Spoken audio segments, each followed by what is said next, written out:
Bom, continuando aqui, falando de compósitos, a gente tem a fabricação de compósitos reforçados com fibra. Nos compósitos reforçados com fibra, a matriz e o reforço com fibras fornecem um sistema que oferece propriedades não atingíveis pelos componentes individuais agindo isoladamente.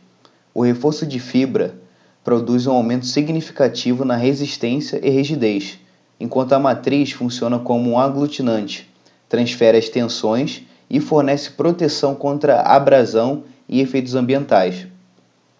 Alguns processos reforçados com fibra são idênticos aos descritos anteriormente para plásticos não reforçados: compressão, moldagem por transferência e injeção, extrusão, moldagem rotativa e termoconformação. Na produção de fibras de reforço, vários processos foram desenvolvidos para produzir os vários tipos de fibra de reforço usadas em compósitos. Fibras metálicas, fibras de vidro e muitas fibras poliméricas, incluindo a popular Kevlar, são produzidas por variações de trifilagem e extrusão convencionais.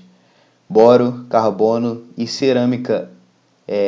Fibras como o carboneto de silício são muito frágeis para serem produzidas pelos métodos de deformação. As fibras de boro são produzidas por deposição química de vapor em torno de um filamento de tungstênio. As fibras de carbono, grafite, podem ser carbonizadas, decompondo ou carbonizando o material orgânico, que é mais facilmente formado na forma de fibra. Processos projetados para combinar fibras e uma matriz. Uma variedade de processos foi desenvolvida para combinar a fibra e a matriz em um material unificado adequado para processamento posterior. Se o material da matriz pode ser liquefeito e a temperatura não é prejudicial às fibras, os processos de fundição podem ser um meio atrativo de revestir o reforço de fibra.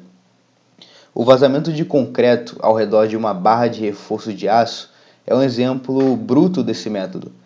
No caso de plásticos e metais de alta tecnologia reforçados com fibras, o líquido pode ser introduzido entre as fibras por meio de ação capilar, infiltração a vácuo ou fundição sob pressão. Em uma modificação de fundição centrífuga, a resina é introduzida no centro de um molde giratório e é então forçada uniformemente contra e para dentro do material de reforço. Outra alternativa é passar as fibras por um banho de material fundido e combiná-las em feixes alinhados antes que o líquido se solidifique. Prepregs, ou reforços pré-impregnados em português, são folhas de fibras unidirecionais ou tecidos que foram infiltrados com o material de matriz. A fabricação posterior envolve o empilhamento de camadas e a aplicação de calor e pressão para curar ainda mais a resina e unir as camadas em uma matriz sólida contínua. As camadas de pré-impregnado podem ser empilhadas em várias orientações para fornecer várias propriedades direcionais. Aí temos também os filamentos individuais. Eles também podem ser enrolados em torno de um mandril com um espaçamento especificado e em seguida cortados para produzir fitas que contêm filamentos contínuos alinhados unidirecionalmente. Os compostos de moldagem em folha SMC, que seria da sigla em inglês Sheet Molding Compounds, consistem em fibras picadas e resina termoendurecível, parcialmente curada, juntamente com cargas, pigmentos, catalisadores, espessantes e outros aditivos, em folhas de aproximadamente 2,5 a 5 milímetros de espessura. A capacidade de ser moldado por prensagem em matrizes aquecidas, esses materiais oferecem uma alternativa viável à chapa de metal em aplicações onde o peso leve além do peso leve, né, a resistência à corrosão e a cor integrada são características atrativas.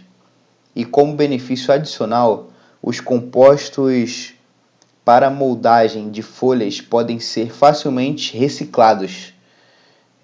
Uma possível desvantagem, no entanto, é que o fluxo de polímero pode orientar as fibras de reforço, tornando a orientação final não aleatória e difícil de prever e controlar.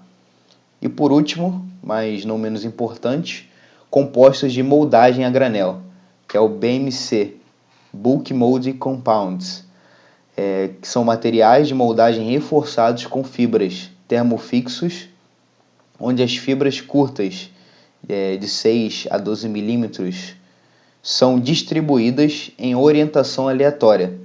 O material inicial é geralmente o material a granel, com a consistência de massa ou argila de modelagem, apesar de pelotas e grânulos também sejam possíveis.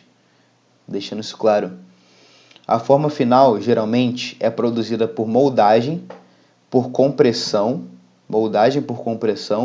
em matrizes aquecidas, mas moldagem por transferência e moldagem por injeção são outras possibilidades. Fabricação de formas finais a partir de compósitos reforçados com fibras.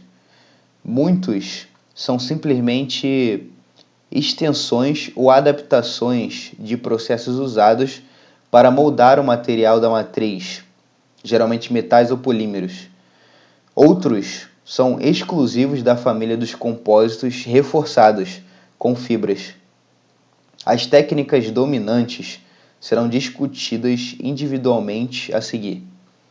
No caso, citando pultrusão, que nada mais é um processo contínuo usado para produzir comprimentos longos de formas relativamente simples, com seção transversal uniforme, como redondo, retangular, tubular, placa, folha e produtos estruturais.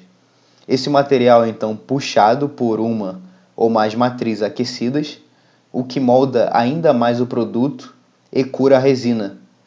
Quando sai das matrizes aquecidas, o produto é resfriado por ar ou água e em seguida cortado no comprimento que se deseja. Resistências e rigidez extremamente altas são possíveis, uma vez que o reforço pode chegar a 75% da estrutura final. Resistências à tração de 210 MPa e módulo de elasticidade de 17 GPa são acopladas a densidades de cerca de 20% de aço ou 60% de alumínio. E as seções transversais podem ter até 1,5 metro de largura e 0,3 metros de espessura. No caso, esse fenômeno da pultrusão, ele está exemplificado aí na figura 1420. E o enrolamento filamentar, que são filamentos que são enrolados sobre uma forma rotativa ou mandril, usando padrões longitudinais, circunferenciais ou helicoidais, ou uma combinação destes, projetados para se beneficiar de suas propriedades de resistência altamente direcional. Ao ajustar a densidade dos filamentos em vários locais e selecionando a orientação dos envoltórios, os produtos podem ser projetados para ter resistência onde necessário e peso mais leve em regiões menos críticas. Após o enrolamento, a peça e o mandril são colocados em um forno para cura, após o qual o produto é decapado da forma. A matriz, geralmente um polímero do tipo epóxi, une a estrutura e transmite as tensões às fibras. Aí nessa figura 1421, mostra um grande tanque sendo produzido por enrolamento de filamento. Produtos como tanques de pressão e carcaças de motor de foguete podem ser feitos em praticamente qualquer tamanho, alguns com até 4,5 metros de diâmetro e 20 metros de comprimento.